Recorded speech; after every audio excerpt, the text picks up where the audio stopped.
এটা আওয়াজ করে যুবকদের মতো চিৎকার করে বলুন, কথা ঠিক না বেঠিক? সম্মানিত দিনী ভাইরা, আমি আপনাদের ময়দান থেকে তাফসীরুল কোরআন মাহফিল থেকে উচ্চ আওয়াজে বলিষ্ঠ কণ্ঠে উচ্চ আওয়াজ দিয়ে বলতে চাই, আমরা জীবন দিয়েছি, রক্ত দিয়েছি, শহীদ হয়েছি, তারপর আমরা পিছপা হইনি। এখনো পর্যন্ত শুধু বাংলাদেশে নয়, গোটা বিশ্বে আমরা জীবন দিতে রাজি আছি, শহীদ হতে রাজি আছি। মাথায় কাফনের কাপড় বেঁধে আল্লাহর দ্বীন, আল্লাহর কোরআন বাংলার জমিনে কায়েম করার জন্য জীবন দিব, রক্ত দিব, শহীদ হব, তারপর পিছপা হব না। রাজি আছেন যারা যারা? দুটি হাত তুলে আল্লাহকে দেখান তারা তারা। आई खत्म रसूल फख्र उमम शाह मदीना, दिखला दे मुझे मंजर गुलजार मदीना। अल्लाह ने हमको मकाए काबा बनाया, उस काबा के काबा नूरो जिसको बनाया। हर माला में हाजी चले जा रहा है मदीना, हर माला में हाजी चले जा शाह मदीना। दिखला दे मुझे मंजर गुलजार मदीना। 18 কোটি মুসলমানের জন্মভূমি বাংলাদেশ, পিরাউলিয়া শহীদ গাজীর এই দেশ, এই বাংলাদেশ। যেতাই শুয়ে শাহ জালাল, শাহ কামাল খান জাহান, শাহ মাখদুম, শাহ আমানত, জিন্দা ওলি, শাহ সুলতান, নিজামপুরি, পীর কারামাত, পীর শরিয়ত, পীর নেসার। এ দেশ তাদের সামনে চলো, আল্লাহ সহায় ভয় কি আর। সামনে চলো দাও নিভিয়ে সব বাতিলের স্বপ্নে সর। জিন্দাবাদ জিন্দাবাদ আল্লাহর সেনা, জিন্দাবাদ জিন্দাবাদ জিন্দাবাদ আল্লাহর সেনা, জিন্দাবাদ। জোর কদমে যাও এগিয়ে, ইসলাম আবার হোক আবাদ। দিন ইসলাম জিন্দাবাদ জিন্দাবাদ জিন্দাবাদ আল্লাহর সেনা, জিন্দাবাদ। লিল্লাহে তাকবীর, লিল্লাহে তাকবীর। পাইগাছে মানুষের কলিজার ভিতরে ইসলামী আন্দোলন কাজ করে, পাইগাছে মানুষের কলিজার ভিতরে আল্লাহর প্রেম কাজ করে, পাইগাছে মানুষের কলিজার ভিতরে রাসূলের মহব্বত কাজ করে, পাইগাছে মানুষের কলিজার ভিতরে আল্লাহর ভয় থাকে, পাইগাছে মানুষের কলিজার ভিতরে জাহান্নামের ভয় থাকে। যেই মানুষের কলিজার ভিতরে আল্লাহর ভালোবাসা থাকে, রাসূলের মহব্বত থাকে, আল্লাহর ভয় থাকে, জাহান্নামের ভয় থাকে, তাদের কণ্ঠ আস্তে হতে পারে না। তাই বলছি, বাংলাদেশ কোরআনের দেশ, বাংলাদেশ আলেম ওলামাদের দেশ, বাংলাদেশ পীর মাশায়েখদের দেশ। এর বলুন, কথা ঠিক না বেঠিক? সম্মানিত দিনী ভাইরা, আমি আপনাদের ময়দান থেকে তাফসীরুল কোরআন মাহফিল থেকে উচ্চ আওয়াজে বলিষ্ঠ কণ্ঠে উচ্চ আওয়াজ দিয়ে বলতে চাই, আমরা জীবন দিয়েছি, রক্ত দিয়েছি, শহীদ হয়েছি, তারপর আমরা পিছপা হইনি। এখনো পর্যন্ত শুধু বাংলাদেশে নয়, গোটা বিশ্বে আমরা জীবন দিতে রাজি আছি, শহীদ হতে রাজি আছি। মাথায় কাফনের কাপড় বেঁধে আল্লাহর দ্বীন, আল্লাহর কোরআন বাংলার জমিনে কায়েম করার জন্য জীবন দিব, রক্ত দিব, শহীদ হব, তারপর পিছপা হব না। রাজি আছেন যারা যারা? দুটি হাত তুলে আল্লাহকে দেখান তারা তারা। আলহামদুলিল্লাহ বললে যদি গোনা না হয়, যুবকদের মতো, খালিদ বিন ওয়ালিদের মতো চিৎকার করে বলতে হবে আলহামদুলিল্লাহ। আল্লাহু আকবার, লা ইলাহা ইল্লাল্লাহু, আল্লাহু আকবার। দুরূদ আর সালাম পেশ করছি শোষিত, নিপীড়িত, নির্যাতিত, নিষ্পেষিত মানবতার মুক্তির দিশারি সারারে কায়নাত আকা নামদার তাজদার মদিনা, যিনি আপনার আমার জন্য ব্যারিস্টারের দায়িত্ব পালন করে করে, উম্মতের জন্য জিম্মাদারিত্ব পালন করে করে, জিম্মাদার হয়ে আল্লাহ তাআলা দরবারে সুপারিশকারী হয়ে সুপারিশ করে করে, গুনাহগার উম্মতগুলিকে বাছাই করে করে আল্লাহ তাআলা মেহমান বানাবেন সেই মহান নবীর শান আমরা সকলে সালাম এবং সুজুদ পাঠ করি, সকলে জবান ছেড়ে আওয়াজে, উচ্চ আওয়াজে বলি সাল্লাল্লাহু আলাইহি ওয়াসাল্লাম। এই প্রোগ্রামে আপনারা আসতে পেরে, বসতে পেরে খুশি না বেজার?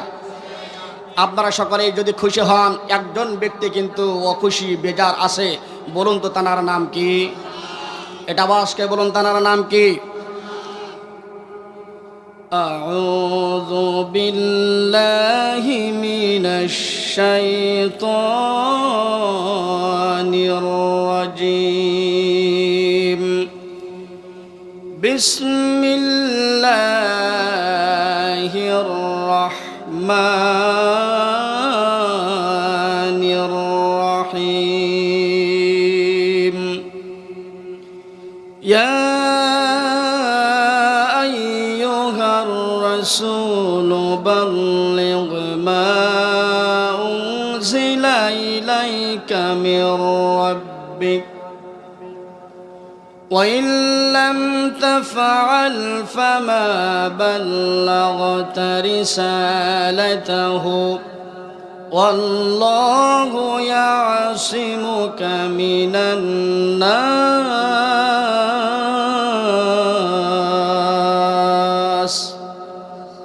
إن الله لا يهدي القوم الكافرين আমি ভূমিকায় কথা বলবো না, সরাসরি আলোচনার ভিতরে চলে যাই। আল্লাহ সুবহানাহু ওয়া তাআলা এই কোরআনুল কারীমের ভিতরে একটা সূরা তেলাওয়াত করলাম। সূরাটির নাম হলো সূরা মায়েদা। সায়দার 67 নম্বর আয়াতে কারিমার ভিতরে আল্লাহ রাব্বুল আলামিন কত সুন্দর করে বলে দিলেন, ইয়া আইয়ুহার রাসূল, হে নবী আমার। আল্লাহ তাআলা যখন নবীকে যখন ডাক দিচ্ছেন, ইয়া বলে সম্বোধন করে হরফে নিদা দ্বারা আহ্বান করা হয়। আল্লাহ তাআলা যখন আল্লাহ রসুলকে ডাকে ইয়া বলে, আল্লাহ বসে বসে ডাকেন না, দাঁড়িয়ে দাঁড়িয়ে কুদরতে হাতটা বাড়িয়ে দিয়ে আল্লাহ সুবহানাহু ওয়া তাআলা তানার রাসূলকে ডাক দিয়ে দিয়ে বলেছেন, ইয়া আইয়ুহার রাসূল। এটা আওয়াজ করে বলুন সুবহানাল্লাহ। সম্মানিত ভাইরা, এই ময়দানে আমরা আসলাম কোরআনুল কারীম থেকে তাফসীর শোনার জন্য, কিন্তু আমাদের মন ঠিক হয়নি। আমাদের মন এক একজনের মন এক এক রকম। আল্লাহ তাআলা সেজন্য কোরআনুল কারীমের ভিতরে সুন্দর করে বলা দিলেন। অনেক শ্রোতা আছে, তারা আসলে তারা ভাবে বক্তার কণ্ঠ যদি ভালো হয় কিছুক্ষণ সেখানে বসবো, আর বক্তার কণ্ঠ যদি ভালো না হয় স্থান ছেড়ে আমরা পালিয়ে চলে যাব। এই জন্য আল্লাহ তাআলা বলেন,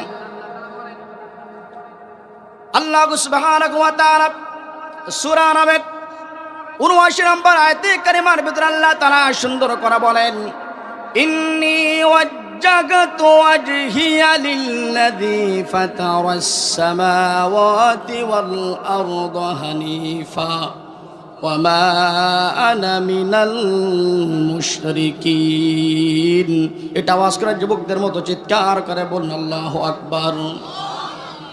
আমাদের লক্ষ্য, আমাদের উদ্দেশ্য সেই সত্তার দিকে কেন্দ্রভূত করলাম যিনি আসমান এবং জমিন সৃষ্টি করেছেন।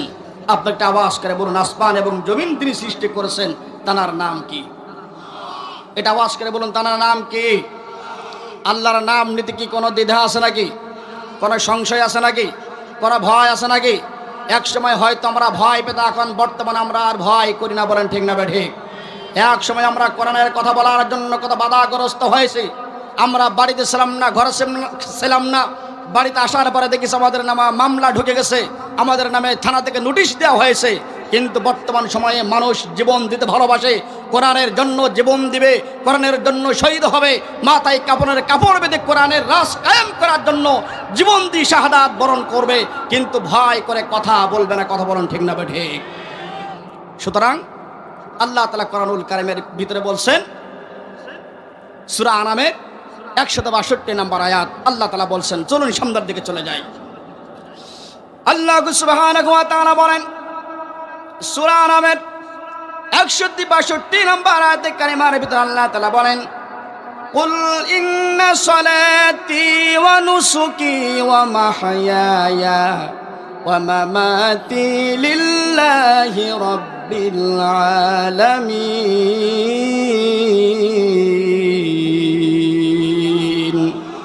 আল্লাহ বলেন, নবী আমার, আপনি আপনার উম্মতদেরকে ট্রেনিং দিন, আপনার উম্মতগুলির নামাজ যেন হয় আমি আল্লাহ তাআলার জন্য।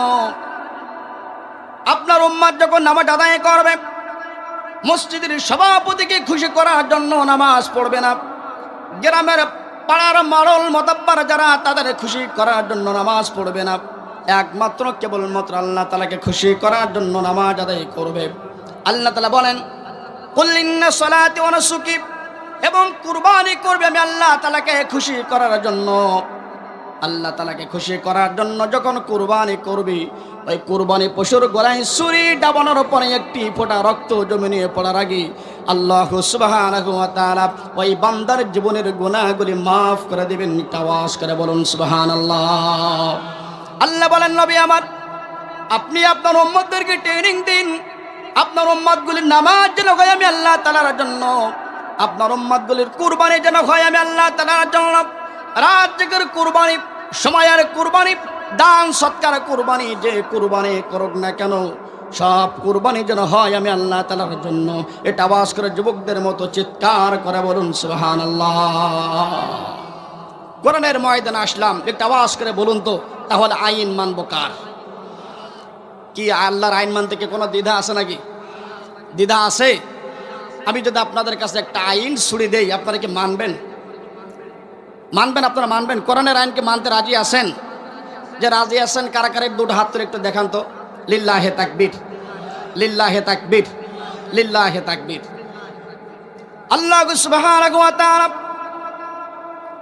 28 নম্বর পারা 2 নম্বর সাফা সূরা 3 নম্বর হলো সূরা মুজাদালা, আয়াত নাম্বার হলো 11।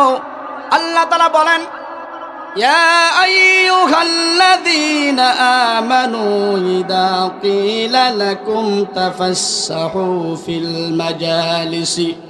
আল্লাহ তাআলা বলেন ও আমার বান্দারা, যে কোরআনের ময়দান থেকে বক্তা যখন শ্রোতা যারা তাদেরকে যখন বলবে ভিতরে ভিতরে ফাঁকা জায়গাগুলি তোমরা পূরণ করে বসবে, অর্থাৎ নড়াচড়া করে বসবে।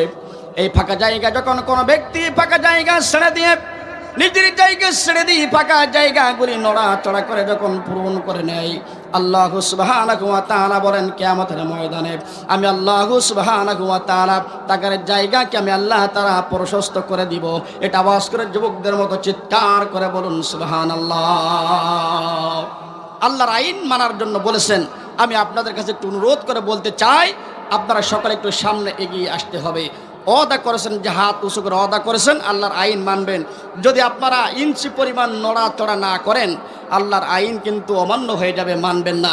সকলকেই এক চুল পরিমাণ যদি সরতে হয় নড়াচড়া করে সরে বসতে হবে, নাইলে আল্লাহর আইন অমান্য করা হয়ে যাবে। একটু জিকির দেই, লা ইলাহা ইল্লাল্লাহ, পথের যাত্রী আমি মুসাফির, খাসা ছেড়ে যাবে পাখি হয়েছে অস্থির আমার, খাসা ছেড়ে যাবে পাখি হয়েছে অস্থির। আল্লাহ তাআলার হুকুম পেলে পাখিটা যাবে চলে, খাসা ছেড়ে যাবে পাখি।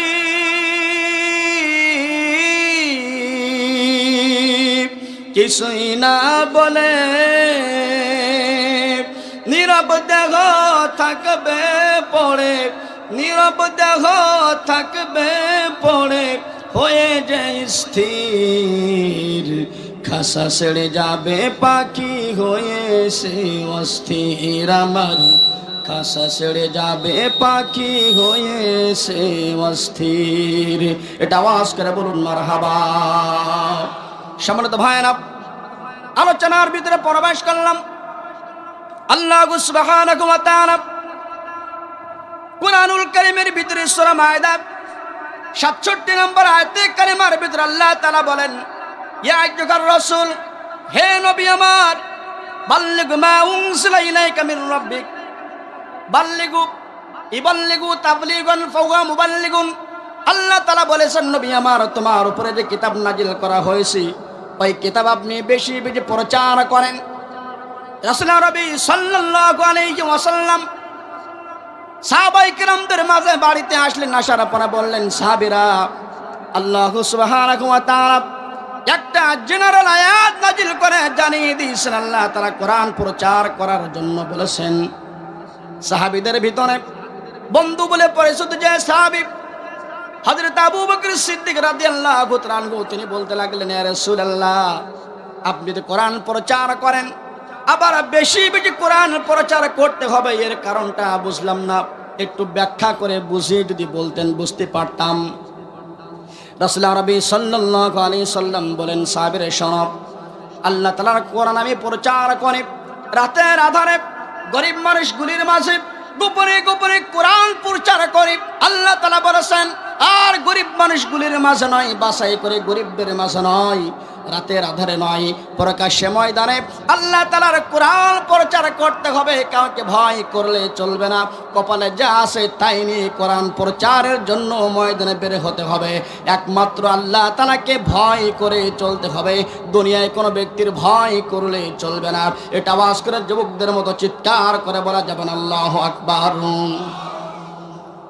সাহাবীদের ভিতরে হযরত আবু বকর সিদ্দিক রাদিয়াল্লাহু তাআলা আনহু বলেন, ইয়া রাসূলুল্লাহ, ইয়া হাবিবাল্লাহ, আপনি তো কোরআন প্রচার করেন, আবার কোরআন প্রচার করার জন্য ময়দানে যখন যাবেন আপনার উপরে আঘাত আসতে পারে, নির্যাতনের স্টিম রোলার চলতে পারে, তখন কি করবেন বলেন? নবীজি বলতে লাগলেন, সাহাবীরা কাউকে ভয় করলে চলবে না। একমাত্র কেবলমাত্র আল্লাহ সুবহানাহু ওয়া তাআলার দ্বীন প্রতিষ্ঠা করার জন্য, কোরআনের রাজ কায়েম করার জন্য এই কোরআনের দাওয়াত সামনে দিতে হবে, অগ্রসর হতে হবে। কাউকে ভয় করলেই চলবে না। আমি যাচ্ছি আমার সঙ্গে, তোমরা যদি যেতে চাও যেতে পারো, তোমাদের জোর করা হবে না, তোমাদেরকে ডাকা হবে না। যদি মনে চাই তাহলে তোমরা যেতে পারো, তোমাদের জোর করব না। এটা আওয়াজ করে যুবকদের মতো বলা যাবে না, সুবহানাল্লাহ। সকাল হয়ে গেল, নবীজি বলতে লাগলেন, সাহাবীরা আমি তো দিনের দাওয়াত দেওয়ার জন্য, কোরআন প্রচার করার জন্য বাইরে বের হবো, তোমরা যাবে নাকি বলো? সাহাবীদের ভিতরে বন্ধু বলে পরিচিত যে সাহাবী হযরতে আবু বকর সিদ্দিক রাদিয়াল্লাহু তাআলা আনহু বলতে লাগলো, ইয়া রাসূলুল্লাহ, ইয়া হাবিবাল্লাহ, আপনি কি বলেন? আমি দেরি করতে চাই না, দেরি করতে চাই না, কপালে যা আছে তাই হবে, কাউকে ভয় করলে চলবে না, ইয়া রাসূলুল্লাহ, ইয়া হাবিবাল্লাহ।